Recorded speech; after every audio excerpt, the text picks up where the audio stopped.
শুক্রবার কল্যাণীর রথতলায় বেআইনি বাজি কারখানায় ভয়াবহ বিস্ফোরণের ঘটনা ঘটে। উদ্ধার হয় 4 জনের ঝলসানো দেহ। এই ঘটনার পরই নড়েচড়ে বসেছে পুলিশ।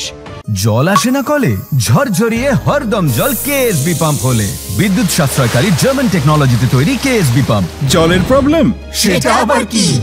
শনিবার রাতে কল্যাণী লাগোয়া উত্তর 24 পরগনার হালি শহরে অভিযান চালানো হয়। 3 নম্বর ওয়ার্ডে দেবু খাঁ নামে এক ব্যক্তির বাড়ি থেকে উদ্ধার হয় 3.5 কুইন্টাল নিষিদ্ধ শব্দবাজি। টালির ছাউনি দেওয়া ঘরে পিচবোর্ডের বাক্স এবং প্লাস্টিকের বস্তায় ঠেসে রাখা ছিল প্রচুর পরিমাণে বাজি।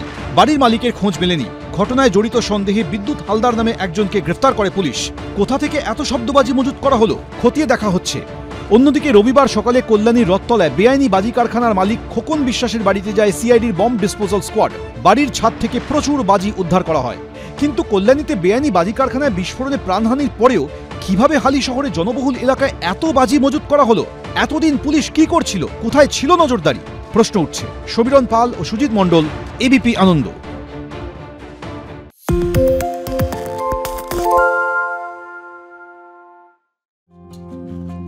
কেউ ক্যানভাসে ফুটিয়ে তুলছে মনের মতো ছবি, সেজে গুজে কেউ আবার পা মেলাচ্ছে গানের ছন্দে। শিশু মনের বিকাশে হাওড়ার চামরাইল মৌচাক ক্লাব আয়োজন করেছিল অঙ্কন ও নৃত্য প্রতিযোগিতা। রবিবার সকাল থেকে কচিকাচাদের কলতানে মুখরিত হয়ে ওঠে স্থানীয় চামরাইল হাই স্কুল প্রাঙ্গণ। প্রতিযোগিতায় অংশ নেওয়া একরত্তি শিশু থেকে সদ্য কৈশোর ছোঁয়া মুখ, সবাইকেই দেখা গেল খুশির মেজাজে।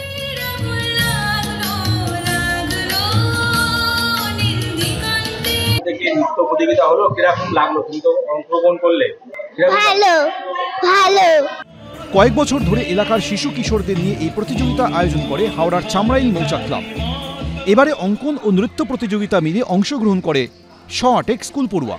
এখন তো লেখাপড়ার প্রচণ্ড চাপ, তার ফাঁকে যে বাচ্চা শিশুগুলোকে একটা জায়গায় তুলে আনা, বিভিন্ন আঙ্গিকে তাদেরকে নিয়ে যাওয়া, নাচ গান নৃত্য সমস্ত কিছু, এইটাকে সামনে রেখেই আমরা এই কর্মসূচিটাকে করি এবং প্রত্যেক বছরই এটা করে থাকি।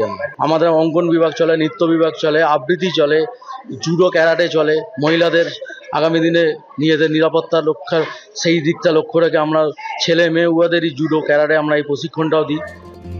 ক্লাব কর্তৃপক্ষের দাবি, বছরভর তারা রক্তদান শিবির, স্বাস্থ্য শিবির সহ নানা ধরনের সামাজিক কর্মকাণ্ডের সঙ্গে জড়িয়ে থাকেন।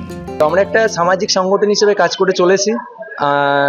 সারা বছরই সমস্ত 12 মাসে 13 পার্বণ বলা যেতে পারে, এরকম অনুষ্ঠান আমরা করে থাকি। মৌচাকের উদ্যোগে নৃত্য এবং অঙ্কন প্রতিযোগিতা হচ্ছে, ইতিমধ্যে সেটা শুরু হয়ে গিয়েছে।